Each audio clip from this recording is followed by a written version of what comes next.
We're live. Good evening, everyone. I would like to call the February the 8th, 2021 meeting of the University City Council to order at 6:31 p.m. Ms. Reese, would you please call the roll? Councilmember Clay, Present. Councilmember Klein, Here. Councilmember McMahon, Here. Councilmember Hales, Here. Councilmember Kusick, Here. Councilmember Smotherson, Here.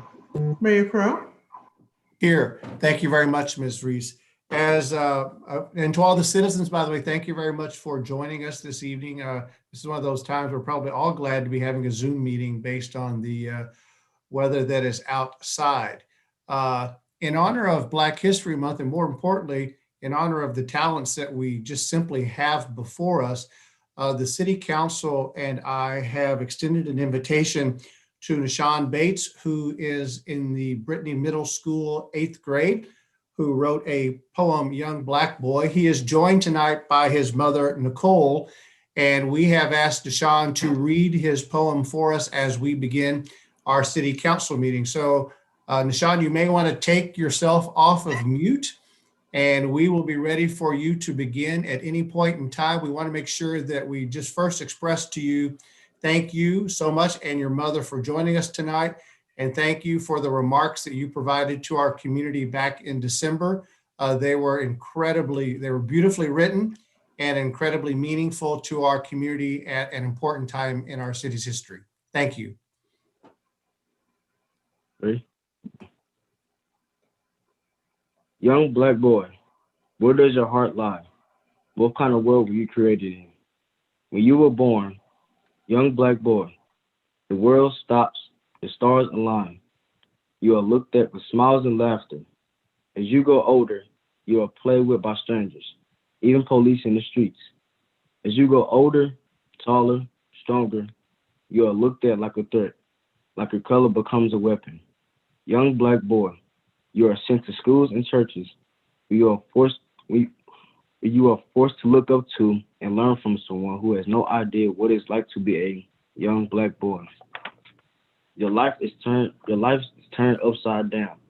You are raised by a single black mother who can't teach you to be a young black boy. The world you live in does not want you to win. You have to fight hard to survive. As you grow older, you have a hard time fitting into the world created for you. It's praised for a young black boy to play with lots of girls, but it is frowned upon for loving one boy. Young black boy, hold your head high. You are loved, you are wanted, you are needed, you are loyal, you are a young black boy. Thank you. Thank you very much for sharing a part of your life with us this evening. We appreciate it immensely. We wish you the best of luck. And I know I speak on behalf of all of my colleagues that if we can assist you in any way as you move forward with your writing, we would love to do so. We hope that you have the opportunity to share your writings with many more people as life progresses. Thank you and your mom both. Thank you very much. Thank you. Thank you. We'll now move forward with the agenda for the evening. You have before you an agenda that has been provided ahead of time. During the study session, there were no notes, no changes that were requested. Are there any changes requested at this time? Hearing none. Is there a motion that the agenda be approved? Motion by Mr. Clay. Is there a second? Seconded by Mr. McMahon. Is there discussion? Hearing none, all those in favor, please signify by saying aye. Aye. Opposed? The ayes have it. We'll now move forward to several sets of minutes you have before you. You have before you the minutes of January the 11th, the regular session. Is there a motion that they be approved? Motion made by Ms. Klein, seconded by Mr. Kusick. Is there discussion? Hearing none, those in favor, please signify by saying aye. Aye. Opposed? The ayes have it. We'll now move forward with January 25th, regular session minutes. Is there a motion to approve? Motion made by Mr. Hales. Is there a second? seconded by Mr. Clay. Is there discussion? Hearing none, all those in favor, please signify by saying aye. Aye. Aye. Opposed? The ayes have it. We'll now move forward to January 27th, special session minutes. Is there a motion to approve? Motion made by Mr. Kusick. Is there a second? Seconded by Mr. Hales. Those in favor, please signify by saying aye. Aye. Aye. Opposed? The ayes have it. Mr. McMahon. Thank you, Mayor. I would like to nominate for reappointment to the Park Commission, Carl Hoagland. There's a motion made, seconded by Mr. Hales. Is there discussion? Hearing none, all those in favor, please signify by saying aye. Aye. Opposed? The ayes have it. You'll note that Charlotte Colonna was sworn into the Civil Service Board on January 26th via Zoom. We'll now move forward to citizen participation. We did have some citizen comments tonight, but almost all of them, I think, were directed towards the public hearing. Again, to our citizens, we thank you very much for making the best of this situation. I do want to say yet again, though, that your public comments need to have your name and address on them so that we have that for the record, just as a heads up for everyone. I will now move forward to the public hearing. We have a public hearing on the Market at Olive redevelopment project agreement map amendment request. I will open this public hearing at 6:38 p.m. At this time, I'd also like to acknowledge that we had a number of citizens make comments for this public hearing. All of those comments were provided to council this afternoon by the city clerk and are herein made a part of the record of this public hearing. I believe that Mr. Rose wanted to make a statement as well. Honorable Mayor, council members, I did want to read into the record a brief statement. There are multiple steps in the process to rezone a parcel of land. One step is the public hearing, which gives all interested parties an opportunity to state his or her position on the matter. The public hearing is not the final step in the process. For this property to be rezoned, the mayor and council must approve an ordinance to rezone the property.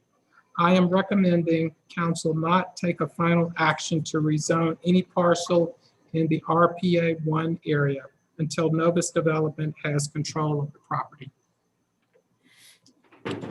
Thank you very much. The public hearing will now be closed at 6:39 p.m. We have before us a number of items on the consent agenda, 1, 2, 3, 4, 5, 6. Is there a motion to approve the consent agenda? Motion made by Mr. Kusick, seconded by Mr. Hales. Is there a discussion? Mr. Smotherson. Yes, sir, Mayor. Thank you, Mayor Crowe. Just wanted to ask the city manager one quick question, and that is parking space agreement with Del Mar Harvard LLC. Just wanted to ask if, in fact, there was no police station in Civic Plaza, would it be necessary to have this agreement would it be necessary for the hotel to purchase parking spaces across the street per this agreement?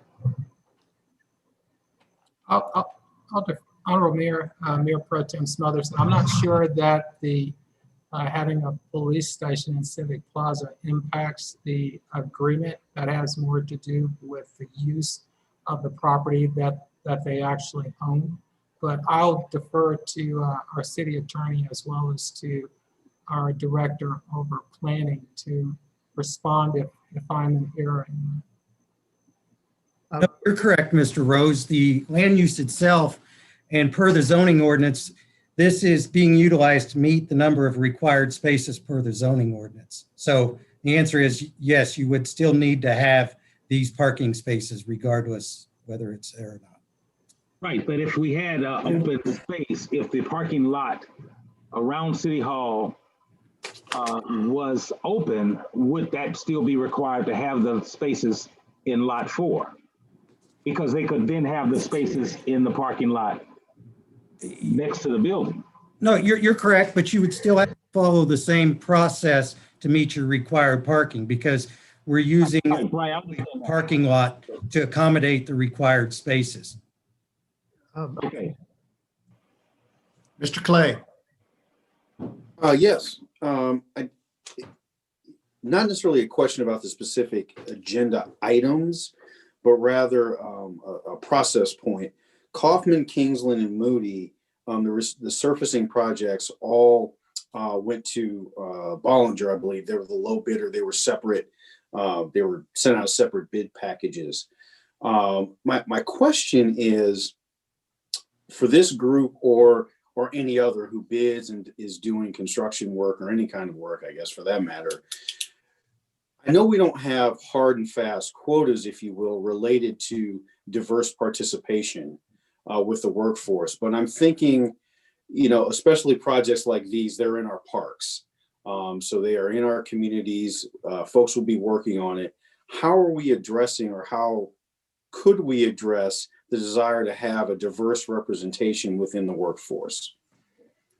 Honorable Mayor, Councilmember Clay, we are currently, I've had discussions with Finance Director Keith Cole about having our purchasing agent work to develop a MWBE, which is just Minority Women Business Enterprise Program. It's within that type of a program that you would establish goals for firms that contract with the city as far as it relates to minority participation.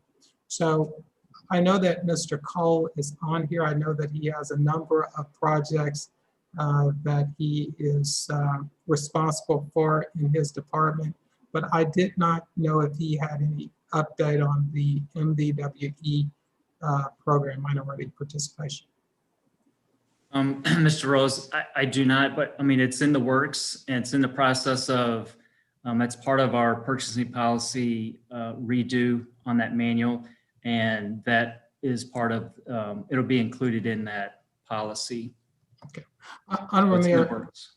oh, thank you, Mr. Call. Honorable Mayor, Councilmember Clay, once that policy is completed, my intention is to bring it forward, at least that section of it, to the mayor and council to get your input and direction.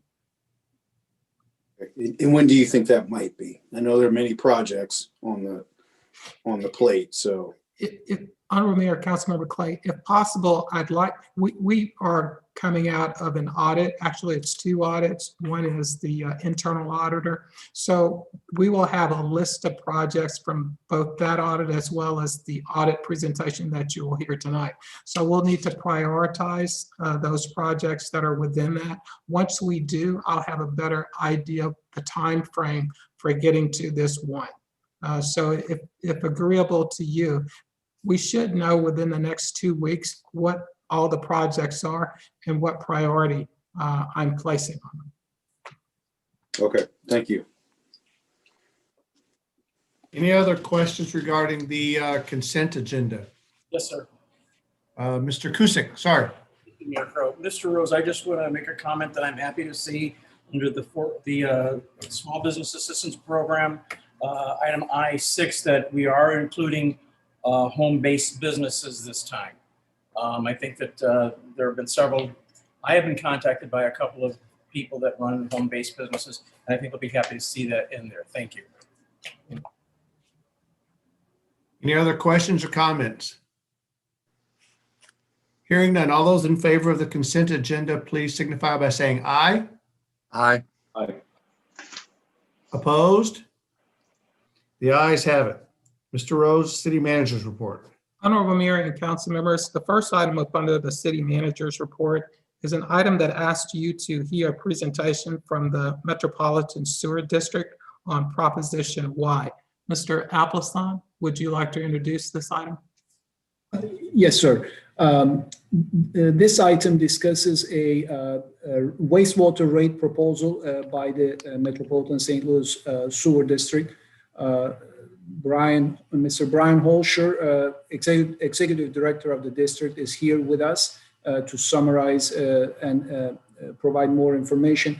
Brian, one question that came up in our earlier session was which election you guys were aiming this for. Please, if you can include that in your explanation. And if I may, I'd like to turn it over to Brian for his presentation.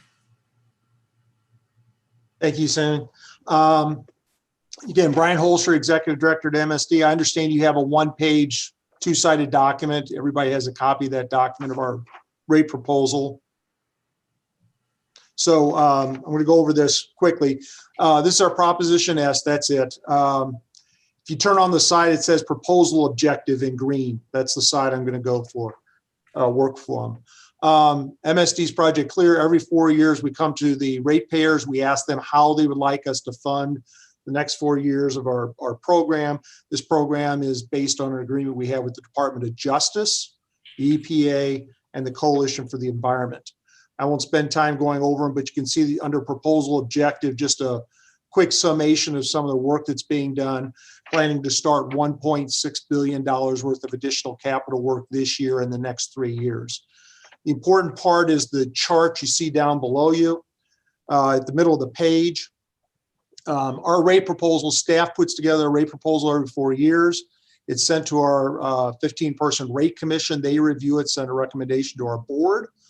Our board reviews that recommendation, makes their final decision, and they plan right now on putting this on the April 2021 ballot. If you take a look at the chart on the left-hand side, it says with bond financing. If the public votes yes to allow us an additional $500 million worth of bonding capacity, the change in rates for the average residential, the typical residential customer is shown on the left. Right now, the typical customer pays $56.40 per month. That will go up a little over 3% per year through our fiscal year 2024, which ends on June 30th, 2024.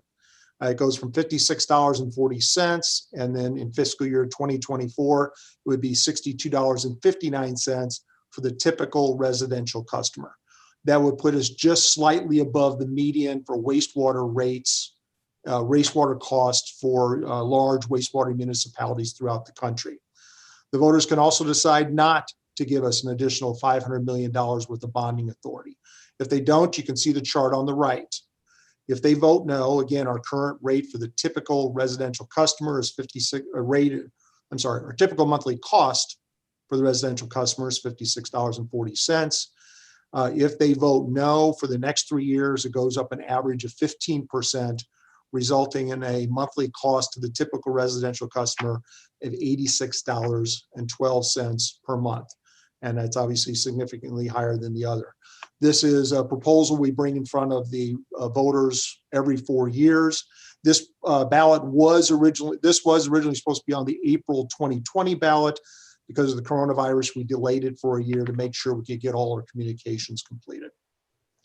I think the last thing I'd like to mention, there is also 6 or 5 proposals having to do with our charter. We have to review our charter every 10 years. Goes through the same process with a commission that reviews those proposals. There's 5 changes on the ballot. My public affairs department is going to be sending the details of those, both the ballot and what the individual ones are. Some of the items on there, mostly they're just modernization of our charter. They increased the compensation for our trustees from $300 a year to $600 per year. That's one of the items. They also make some changes that were requested by the rate commission. Simon, that's the presentation. Are there any questions by members of council to Mr. Helsher? Yes, sir. And by the way, Tim, real quick, Mr. Rose, I presume that the questions are a part of the presentation. Am I correct? Yes. Honorable Mayor, that is correct. Okay. Mr. Kusick. Thank you, Mayor. Mr. Holscher, just a quick question. This rate proposal is just keeping you in line with the original consent decree with the consent decree with who was it? The federal government and Coalition for the Environment. Is that correct? That is correct. There is one piece in here that's not part of that consent decree. It's the replacement of our incinerators and incinerate sludge at the Bissell and Limay treatment plant. That is required by a separate regulatory requirement having to do with their air permit. The federal government moved that requirement up 4 years. That's the only piece that is not part of that consent decree. Okay, and then apparently you have reinitiated the OMCI. I believe it's a tax. And does that have anything to do with this, with the Project Clear and with this bond? Yeah, no, Emmett, quick explanation. MSD's 2 utilities, one's wastewater, one's stormwater. This is only for wastewater. The stormwater is a separate utility, and I know the city of University City is going through the process of determining what to do with the dollars, and that tax was turned on last year. Thank you. Mr. Clay. Thank you, Mayor Crow, and thank you for presenting this evening. You mentioned that this has come to voters every 4 years. Will it continue going forward, and if so, for how long? How long will you come to the voters on a 4-year cycle, it seems? So the original rate proposal, the original consent decree was a 20-year decree from 2011 to 2034. Because of the change in the incinerator schedule that I mentioned earlier, plus some cost affordability issues, the EPA agreed to extend our consent decree by 5 years. So right now it will end in 2039. Up to that point, we will probably keep coming back to the voting public to decide which one they would prefer to do, whether they'd like to borrow money now to make it cheaper now and have to pay some of that back later, or whether or not they think now is the time to stop borrowing money and just go with a pay-go, or we'll just use the rates to move forward. Every 4 years, we have to come back with 2 proposals that are approved by both our rate commission and our board. And so explain to me the way I'm seeing the 2 tables laid out. I'm not, just by what the information presented on the table, certainly I think most people would want to go with the bond financing because you're looking at double-digit rate increases if you were to pay cash for it, if you will. So how does this impact things on the back end? Because clearly it's much cheaper now, but we if things look great now, there's typically something comes due later. Sure. Can you explain exactly what comes due later? So these 2 lines cross. If we took bonding for the balance of the program through 2039, or if we just took cash financing, those 2 lines cross somewhere in the mid-2030s, where it'd be cheaper to do pay as you. That's where kind of the loans, that's kind of where the payoff is. So it's sometime after somewhere in the mid-2030s, just as a modeling, where the line would cross and it would be cheaper to actually go just with cash than it would be with bond financing. Our loans are anywhere between 20 and 30 years, 20 years for state SRF, up to 30 years when we go out on the private market. We have projections of what rates would be under the 2 scenarios going out to around 2040. Under the current rate structure that we're at, overall, the total cost is about 2 times more because of the debt service than it would be if you pay-go, but it does make things more affordable and kind of flattens out the rates for everybody in the future. We have some of that additional information available if you'd like it. Yeah, and I don't know if it's I'm assuming City Manager Rose and Director Alpison, could you get, I don't want to speak for my colleagues, I'd like to see that because I'd like to understand, because to your point, some of it is, you hit a point where it's 6 in one hand, half dozen the other. I mean, you're gonna get it coming or get it going. So I just like to see the numbers. So I guess City Manager Rose, you would work with whomever. So, Mr. Rose, if you don't mind, we'll send that information to you as well with some other information. Yeah, that works. Councilman Clay, the only other thing I would mention is that if you're familiar with the interest rates as they are right now, right, we get loans from the state through state SRF funds, and we pay about 3/4 of a percent interest for borrowing money.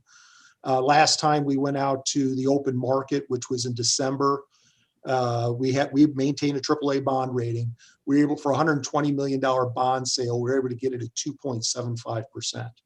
So money is pretty cheap right now as compared to what it might have been otherwise. And I think the information we show will kind of give you a feel for what that looks like. Okay, thank you. Other questions? Thank you very much. Thank you. Mr. Rose. Honorable Mayor and council members, this next item asks that you hear a presentation on the findings from the fiscal year 2020 audit. I would ask our finance director, Mr. Cole, if you would present the presenters. Yes, thank you, Mr. Rose. Honorable Mayor and members of council. As you know, every year it's required that we have an annual audit. And this past fiscal year, it was Hochschild Bloom and Company, and we have Mike Williams from Hochschild Bloom to come and present the findings of the FY20 annual audit. Mike? Okay, yeah, thanks, Keith. So what I have is 3 reports. It looks something like this. The firm's issued related to the year-end audit. It's the city has a June 30, 2020 year-end audit. And it won't take too long, but what I thought I would do is just flip through the various pages. Now, what I was going to try to do is share my screen here and start going through the first report, which is the comprehensive annual financial report. That's the main audit. Let's see.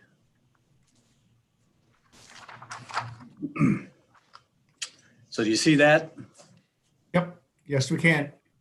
All right. So I'll just start at the first page. So this is the front of the report. It's a comprehensive annual financial report, and past the table of contents, the first section is the introductory section. And with that is a transmittal letter on the City of University City letterhead. It's got a lot of good information in there about the economic condition and outlook, other financial information about the city. There's a list of principal officials, an org chart.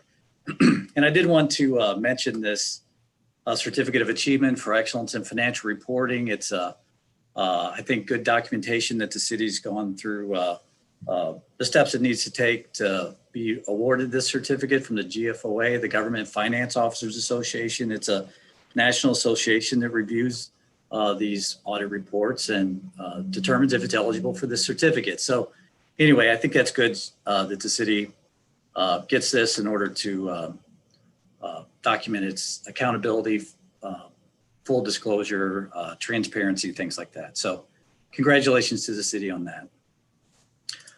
The next section is the financial section, and the first part of that is the independent auditor's report, and this is on Hochschild Bloom and Company letterhead. This first page 1 talks about what we've audited. There's some information about management's responsibility and about the auditor's responsibility. On page 2, the opinion section is the important part in an audit. It says that, in our opinion, the financial statements referred to above present fairly in all material respects. So those are the magic words you're looking for in an audit. That there's no qualifications or modifications, and it's also commonly called an unqualified opinion or clean opinion. So that's good. And similar to what the cities had before, but I think that's important. Okay, after that then we get into the management's discussion and analysis. And I was going to talk about this page. This is a good summary on the bottom of page 6. It's all of the funds blended together on a full accrual basis with all the financial statements, also financial amounts listed for the governmental activities, business type activities, a total. And then there's a change, a 2020 change, the difference between the 2019 totals and the 2020 totals. So overall, you can see the total assets for the governmental activities around 74 million. The business type activities are around 4.9 million. And then the total assets then are around 79 million, 486. There's some deferred outflows, some liabilities of around total liabilities of around 26 million, deferred inflows. And then the difference between all the assets and liabilities and deferred amounts is the net position. And the net position is supposed to be the net financial position of the city So overall, you can look at that and see what the bottom line is, if there's an increase or decrease compared to the prior year. So this does show some a small decrease, a 2.4% decrease from the prior year. But a lot of that does have to do with the pension actuarial amounts. And we'll get into that a little bit more later on. So without that, the city was overall relatively flat on its net financial position change for the year. But there was about a $1.5 million decrease in the overall net position due to pensions. So this is the balance sheet. That's the assets and liabilities. A couple pages after that, then we get into the revenues and expenses. So again, this is all the funds blended together. The top part of the page shows the revenues. The middle part of the page is the expenses, and it reconciles then to the net position at the bottom of the page. So on the right side of the page, you can see the total and the changes. There's changes in charges for services, and there's other information on here about that, but that was due to COVID and the shutdown of the rec centers.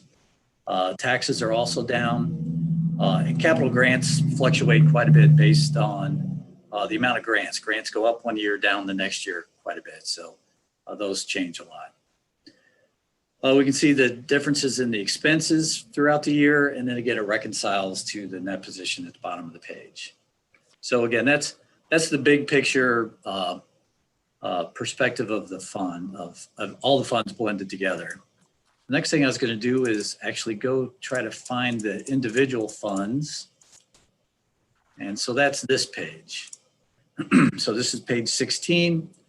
It shows the top part of the page has assets listed, and then there's liabilities listed, some deferred amounts and fund balances. So this has the information for the larger funds of the city, the general fund, public safety, park and stormwater, capital improvements. Those are the larger funds or the major funds for the year. And just to talk about the general fund, since it's the main operating fund of the city, total cash and investments of around $8,781,000. Various receivables, other assets total about $20,595,000. And liabilities are things that the city owes, like accounts payable or deposits, things like that. So those are liabilities of about $2.6 million. And there's deferred amounts. And then again, the difference between the assets, liabilities, and deferred is fund balance. So this shows total fund balance for the general fund of around $16,785,000. However, some of that fund balance is non-spendable because it's a long-term advance to other funds. There's assets held for resale. There's assigned for purchases on order. There's subsequent year's budget. And then therefore the unassigned fund balance, which is also an important number, is around $10,172,000. So that's the balance sheet for the governmental funds. You can see the other amounts for the other larger funds on this page. A couple pages after that, then there's a statement of the revenues and expenditures for the governmental funds also. So again, just to talk about the general fund, it's the main operating fund of the city. Has about $23,016,000 of revenues, $25,170,000 of expenses, some other financing sources and uses. But overall, there was a decrease of about $1.3 million for the year of fund balance for the general fund. But then overall, the total governmental funds show just a decrease of about $897,000. So there were some increases, some decreases throughout the year. All right. A couple pages after that, then, I wanted to point this out on the business type activities, because there's governmental activities which are primarily funded with taxes and grants. And then there's business type activities which are funded by user fees, like the parking garage, golf course, and solid waste. So one of the differences this year, which I'll point out on the next page, but the solid waste fund down near the bottom shows that it has a negative total net position. So net position is like retained earnings in a regular company. It's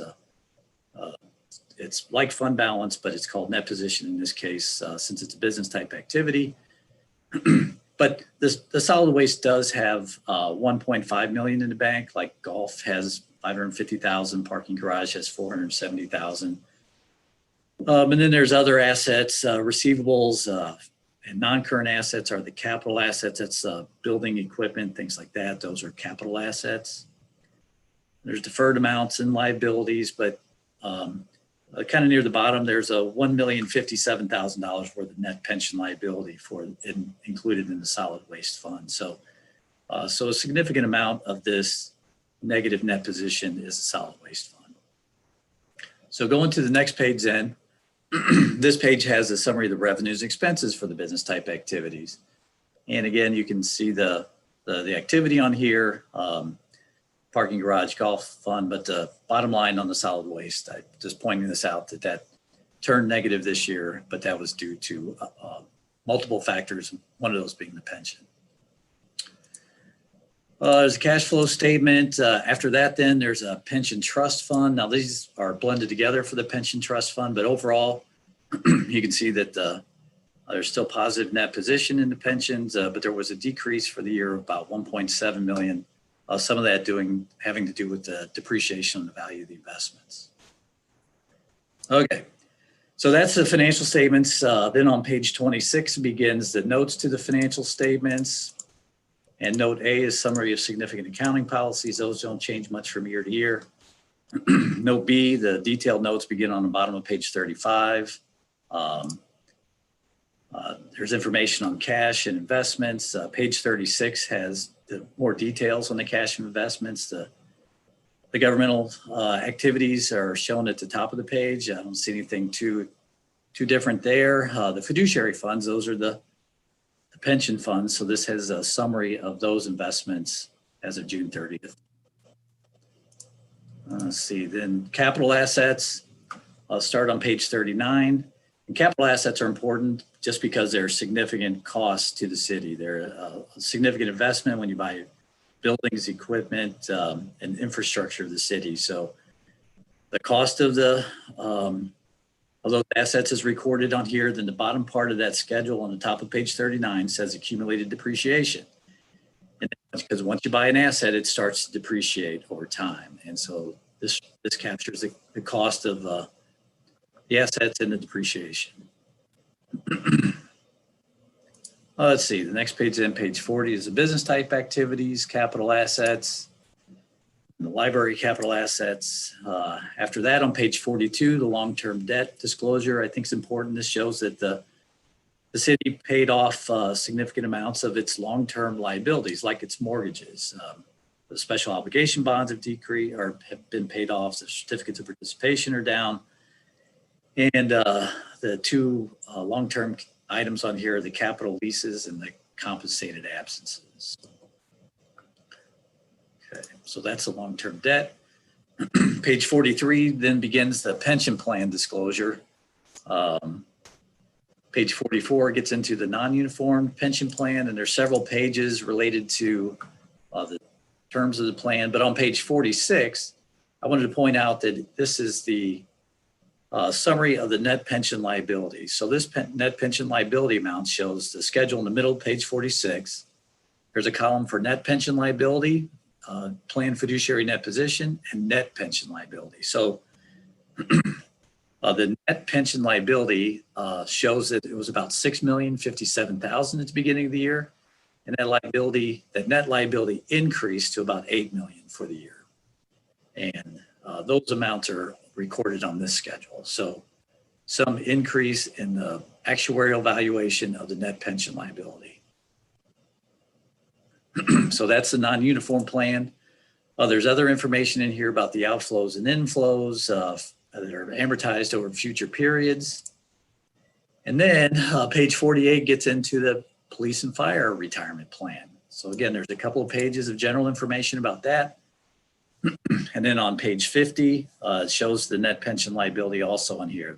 There's got the liability, the planned fiduciary net position, and then there's a net pension liability. So the difference between those two started out the beginning of the year is about $10 million and ended up the net pension liability at the end of the year about 12 million. So that increased also. Again, it has deferred or some amounts for outflows and inflows. And the condensed financial statements of fiduciary activity begin on page 52 and 53. 53 has the activity for the year, the additions, which are like revenues at the top of the page, of the deductions, which are payments of benefits and other costs. And then it reconciles to the net position, which agrees is primarily the investments held by the plans. Okay, so that's the pension plans. After that, note F is the post-employment benefit other than pensions. So this is sometimes called OPEB for us accountants. It's shortened that. It's the other post-employment benefits. So the city has one of those. I wasn't going to talk about that a lot. It didn't change too much from the previous year. Page 57, we get into the interfund receivables and payables and transfers. Page 58 says risk management is insurance, and there's operating leases, commitments, contingencies. Information on page 59 about the similar to last year, the restricted net position. The negative net position is new related to the solid waste deficit. There's conduit debt, tax abatement disclosures, and then, well, this is new too, the note O, economic development loans. I see that's on your agenda tonight. So this is that activity disclosed. There's some restatements and then future accounting pronouncements. So that is the financial statements and the notes to the financial statements. I won't talk about a whole lot more in this report, but I did want to mention on page 63, this is the beginning of the supplemental information, which has a lot of information related to the budget amounts also in a lot more detail. So this has the original budget, the final budget, the actual revenues and expenses for the year, and then the difference between the actual revenues, expenses, and the final budget is that over under budget column. So due to COVID and other issues, there was a lot of fluctuations in the budget amounts. Overall, at the top of page 64, there's a total revenues, and it does show that the total revenues were under budget by 1.7 million in the general fund. And then the expenses start for the next several pages. There's details of those. And they go through page 67, and near the top of page 67, it shows that the total expenses are under budget by about 152,000. And then there's other financing sources and uses also, and then the reconciliation to the fund balance. So that type of information is included in the rest of the report, other budget to actual information, multi-year information related to the pensions. The smaller funds begin on page 78.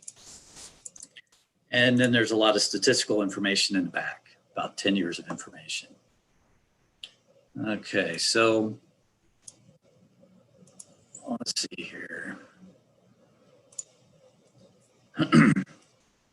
The other thing, a couple more things I was going to review real quickly. These other two smaller reports. This first one is our report on federal awards because the city received enough money for a single audit of its federal programs. So this page 6, shows the summary of the federal programs received for the year ended June 30th. And at the bottom of the page, it shows about $1,850,000 for the year of total federal program grant revenues. So we have that.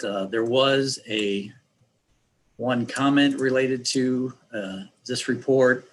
It was similar to last year about the adjusting entries that we came up with during the audit. We're required to disclose those in this report. So that's our comment with that. And then the final report I was going to go over is sometimes we call it our management letter. It's also on the Hochschild Bloom Company letterhead. There's several pages of general information about the audit, a couple of pages of journal entries, of adjustments that the auditors came up with. And I won't have to go through all of these, but we did come up with these other comments or recommendations. There are a total of 14 comments and recommendations that we had for this fiscal year. So these are comments are not significant deficiencies. They're not material weaknesses. They're just other comments that we have related to the findings for the year. And last year we did have, I checked last year's, we had 22 items last year. And we only have 14 this year. So 8 of those were resolved from the previous year. And also we would list on here if we had any new comments, and we had no new comments this year compared to the previous year. So So that's good. But I'll be happy to review any of these in particular or talk about any of the other reports that we have. But that was what I had to talk about tonight. Is there any other questions? Are there quite, Mike, thank you very much for a very comprehensive report in a pretty short amount of time for the territory that you covered. This is not your first rodeo. Yeah, well, yeah, the first report's 107 pages long. So yeah, we did go through it pretty quick, and I know it's a lot to go over, but if you do get into it, you have questions, we're here for any questions that you might have, or if you're running past Keith, you might know the answer, but we're available also. Are there questions that members of council have of Mike or Keith at this time through the city manager? I only have a couple, and mine may be comments, and frankly, Mr. McMahon may be able to help me a little bit, but I'm assuming that when we talked about the solid waste fund and the deficit, and you talked about the pension liability, I'm assuming that is just an allocation of that percentage of pension costs to the employees who are within the public works department that deal with solid waste. Is there a logical connection there? Yeah, it's allocated based on the employee, right? Salary. Okay. And then if that logic plays through, if you will, the liability pension fund and it may not be this way, but for some reason, I remember that there was an actuarial change that was made globally, not just to us, but to all pension funds regarding age and life expectancy. And is that a large part of this driver for our increase in our deficit in the pension funds, or is there another driver? Honorable Mayor, what I would just point out, I think that the way that the actuary, the timing for the actuarial study to be performed did not pick up all of the contributions that the city made to the pension fund. So that will be picked up as a part of the actuarial study that will be conducted in May of this year. If you recall, I had committed to trying to keep both pension funds around 80% funded. So the contributions for this fiscal year as well as next fiscal year will reflect that commitment. Okay. Yeah, there are multiple year schedules related to that. There's a lot of schedules in the notes, but then there's also additional information in the required supplemental information. So I guess I would point you to the changes, there's various footnotes related to the changes in the liability in the report. I wouldn't say it's just that change. There's multiple reasons for the changes in the total liability. Okay.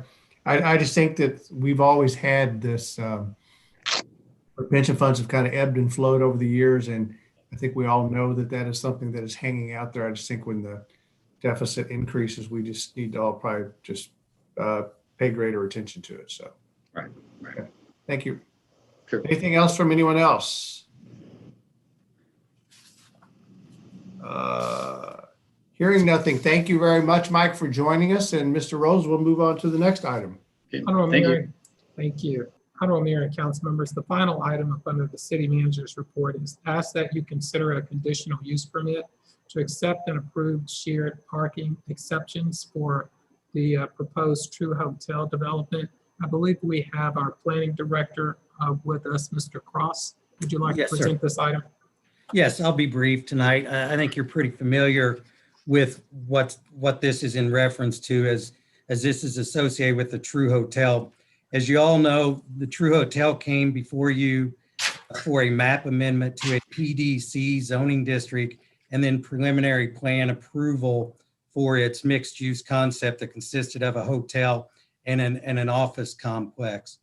If you recall, as part of that process and that review, there was a condition that came from the Planning Commission and ultimately was approved by the City Council that they had to meet their parking requirements, which was determined to be 96 spaces through the utilization of industry standards and shared parking ratios.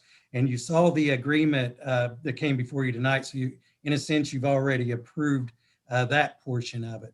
The purpose of this and bringing it before you is just to make sure we're consistent with the zoning code, and specifically 42130 subsection D of the zoning code, which is our associated with our off-street parking requirements. And that section specifically allows for an exception of reduced parking through the shared parking process.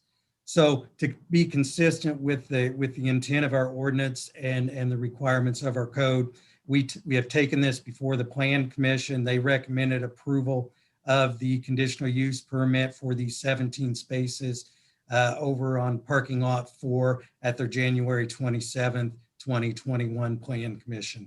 So therefore, we're bringing it to you tonight to follow suit to get your approval of the conditional use permit for the shared parking associated with the True Hotel development. And I'd be happy to answer any questions that you may have in reference to this. Thank you very much, Mr. Cross. First, before we have any questions, is there a motion to approve? Motion made by Mr. Kusick. Is there seconded? Seconded by Ms. Klein. Are there questions or comments for Mr. Rose or Mr. Cross?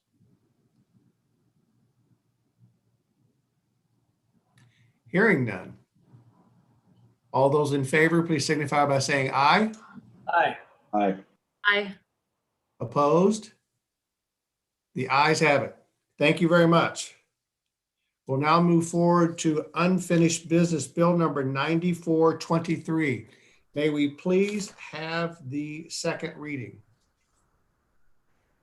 An ordinance amending Chapter 210, Article 1 of the University City, Missouri Municipal Code, relating to animals generally, by enacting therein a new section to be known as Section 210.130, Community Cats, Management of Cat Population Permitted Acts. Thank you. May we have the third reading? An ordinance amending Chapter 210, Article 1 of the University City Municipal Code relating to animals generally, by enacting therein a new section to be known as Section 210.130, Community Cats, Management of Cat Population Permitted Acts. Thank you very much. Is there a motion? I know we have a comment to be able, let's real quick. Is there a motion to approve? By Mr. Kusick. Is there a second? By Mr. Clay. Mr. Rose, I believe you would like to have a comment and make an amendment. Am I correct? You are muted, sir. Finally got me. Honorable Mayor and council members, I would like to propose an amendment to this ordinance to read as follows. Section 210.130.B.5 to read as follows. Trap, neuter, return shall be the preferred disposition of impounded community cats, period. Animal control officers and local animal shelters are authorized and encouraged to conduct trap, neuter, return, or to direct impound community cats to a trap, neuter, return program. Additional, unless the cat is adopted, period. Thank you very much. Just so all the citizens watching, we have had some discussion back and forth with members of the public that the ordinance did not have an adoption clause in it for cats to be adopted. And so the only change to this particular ordinance is the last phrase, unless the cat is adopted. And so we thought this would address and assuage the concerns that had been expressed to city staff and to members of council. With Mr. Rose's suggestion, is there a motion to amend as written by as stated by Mr. Rose? I believe a motion made by Mr. Kusick and seconded by Mr. Clay. Is there a discussion about Ms. Reese, you had a question? No, I was just, so is there a motion to amend? Motion to amend. The same people? Am I correct, Mr. Mulligan? I think you're nodding your head. A motion to amend made by Mr. Kusick and then seconded by Mr. Clay. So our first, if there's discussion on the amendment to add the phrase, unless the cat is adopted, we can have discussion about that now. My guess is there's probably not a lot of discussion about it, but there could be. You never know. Seeing no hands, would you please call the roll on the amendment? Councilmember Hills. Aye. Councilmember Kusick. Aye. Councilmember Smotherson. Aye. Councilmember Clay. Aye. Councilmember Klein. Aye. Councilmember McMahon. Aye. Mayor Crowe. Aye, thank you very much. We now have before us the ordinance and the ordinance as amended. Is there any discussion on the ordinance as amended? Mr. Clay? Yes, thank you, Mayor. So supportive of the ordinance as amended. My question is, in 2 years, if we were to get a question, someone was to approach Councilman McMahon and say, Councilman McMahon, has TNR been effective? What's the metric he would use, I would use, any of us would use to answer that question? I'm just curious. Honorable Mayor, Councilmember Clay, we haven't established performance measurements to determine the effectiveness of the TNR program. So there's nothing quantitative that we would provide at this point. But typically, one way of determining its effectiveness is the number of community cats that you end up having. We could certainly count the number that we currently have and bring information back to you. But I think we would look to our code enforcement officers in 2 years to tell us, is the program effective? Do they still see the number of wildcats running around? Do we need to tweak the ordinance? Or is it doing what it should, which is to reduce the population? Well, in a secondary question is, I'll just be very honest, I would not want our staff involved in that. I think they have probably other more pressing issues to deal with. But is that something TNR can help with? Just because they are a nonprofit in and of themselves, if I understand it correctly. So I'm assuming, just by virtue of the fact they are an organization, they would have some metrics by which they measure effectiveness of what they're doing. I'm assuming. I have to admit, I don't know a whole lot about them, but can we just leverage kind of what they do? And I don't know if the question will ever come up, but we are putting some energy into this, so I'd just like to be able to at least have a line of sight as to maybe how we might answer that. Honorable Mayor, Councilmember Clay, we could certainly reach out to stakeholders in the TNR kind of organization to identify what type of metrics do they have to determine the effectiveness of the program and respond back to you. I believe Ms. Klein has a comment. Yeah, I just wanted to comment on the general studies that have been done with TNR programs. And basically what they say is that if you have a good volunteer program where the volunteers are active and doing what they need to control the population, that it's more cost effective than any other method. So, you may have some other method that, they can use to control cat population, but it's a lot more expensive. So that's something to consider too. Okay, I believe we have a roll call vote ahead of us. Am I correct, Ms. Reese? Any other questions or comments? Hearing none, would you please call the roll on the ordinance as amended? Councilmember Klein. Aye. Councilmember McMahon. Aye. Councilmember Hales. Aye. Councilmember Kusick. Aye. Councilmember Smotherson. Aye. Councilmember Clay. Aye. Mayor Crowe. Aye. Thank you very much. The ordinance has passed. We will now move to bill number 9424. May we have the second reading? An ordinance fixing the compensation to be paid to city officials and employees as enumerated herein from and after its passage, and repealing ordinance number 7129. May we have the third reading? An ordinance fixing the compensation to be paid to city officials and employees as enumerated herein from and after its passage and repealing ordinance number 7129. May we have a motion to approve? Hello? Motion made by Ms. Klein, seconded by Mr. Kusick. Thank you very much. There was a little delay there, folks. Sorry to the people watching. I'm not making light. It was just as you watch the screen go. Is there any discussion on this matter? Hearing none. Madam Clerk, would you please call the roll? Councilmember McMahon. Aye. Councilmember Hales. Aye. Councilmember Kusick. Aye. Councilmember Smotherson. Aye. Councilmember Clay. Aye. Councilmember Klein. Aye. Mayor Crowe. Aye. Thank you very much. We'll now move to new business. Bill number 9425. Who would like to introduce? Mr. Hales, may we have the first reading, Ms. Reese? An ordinance approving a final plat for a major subdivision of a tract of land to be known as Crown Center Subdivision of Dale-Crest and located at 8348-8350 Dale-Crest Drive.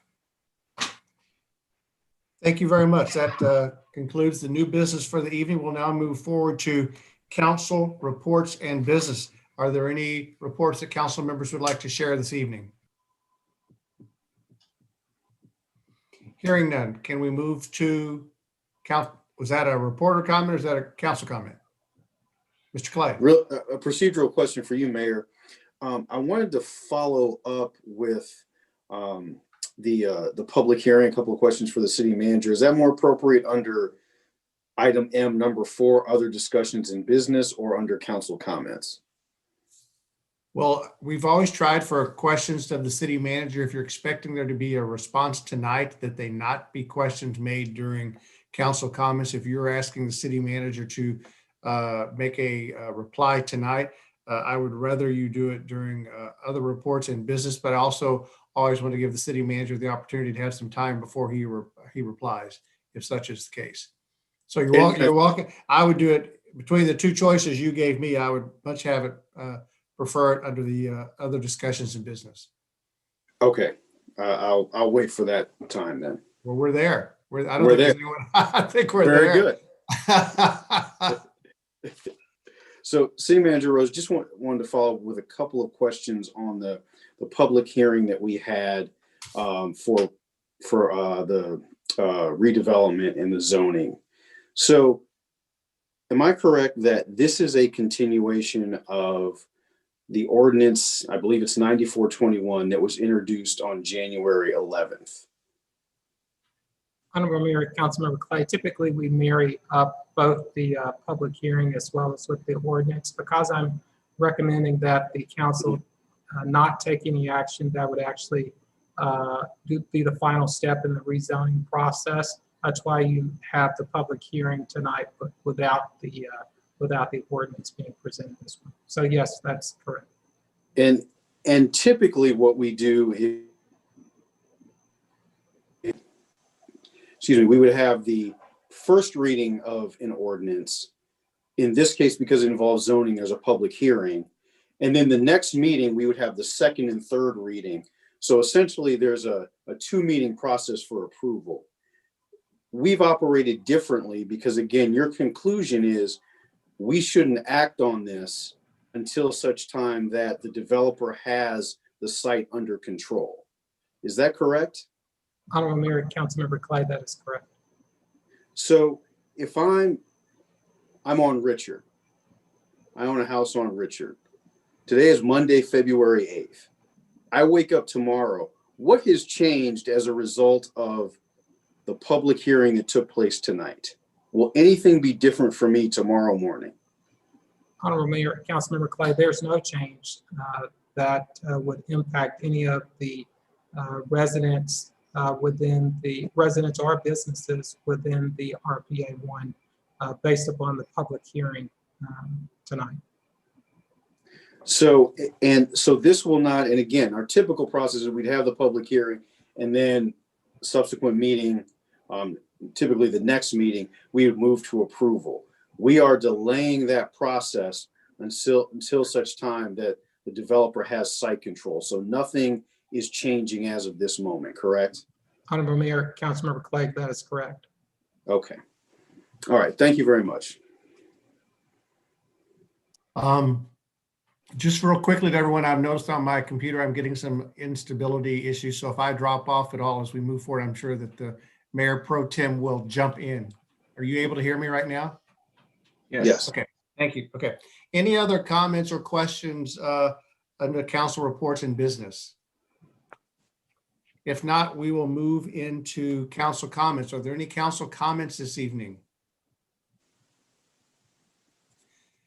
Yes, sir. Hearing none. Yes. I would. Yes, sir, Mayor Crowe.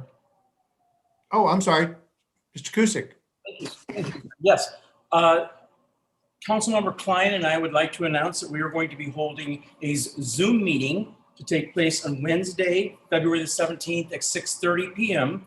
And that is to discuss the, in light of the presentation that Mr. Rose gave us this evening on our bond project presentation and the annex and what to do with the police.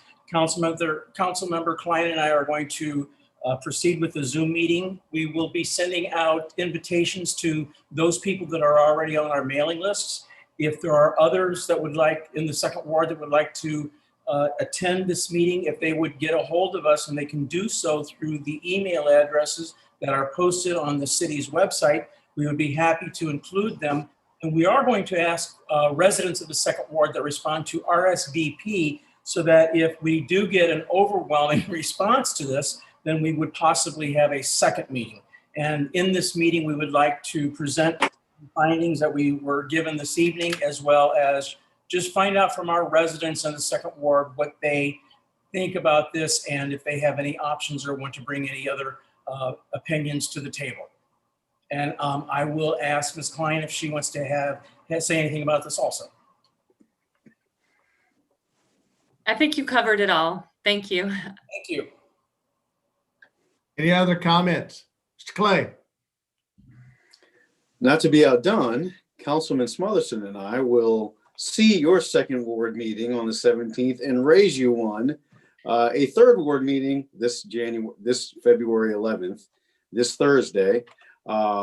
We've set out an agenda. We put an announcement on Nextdoor. Folks will be able to participate. They can ask questions live via audio. There will be no video for participants, only for Councilman Smotherson and I, or they can submit them in the chat, or they can submit them prior to either one of our emails. So there are 3 ways you can engage via questions. Okay. Thank you. Thank you very much. Unless Steve and Jeff want to join in on anything else, as far as first ward, I'm just kidding. I would welcome a motion to go into closed session according to Missouri Revised Statute 610.021, legal actions, causes of actions, litigation involving a public governmental body and any confidential or privileged communications between that governmental body or its representatives or attorneys. Is there such a motion? Motion made by Mr. Hales. Is there a second? Seconded by Mr. Clay. Any discussion? Hearing none, would you please call the roll? Councilmember Smotherson. Aye. Councilmember Clay. Excuse me, aye. Councilmember Klein. Aye. Councilmember McMahon. Aye. Councilmember Hales. Aye. Councilmember Kusick. Aye. Mayor Crowe. Aye. The ayes have it. Is everybody okay with a 5-minute break and then we'll get together? To the members of the public, thank you very much for joining us this evening. We appreciate you taking the time out of your evening.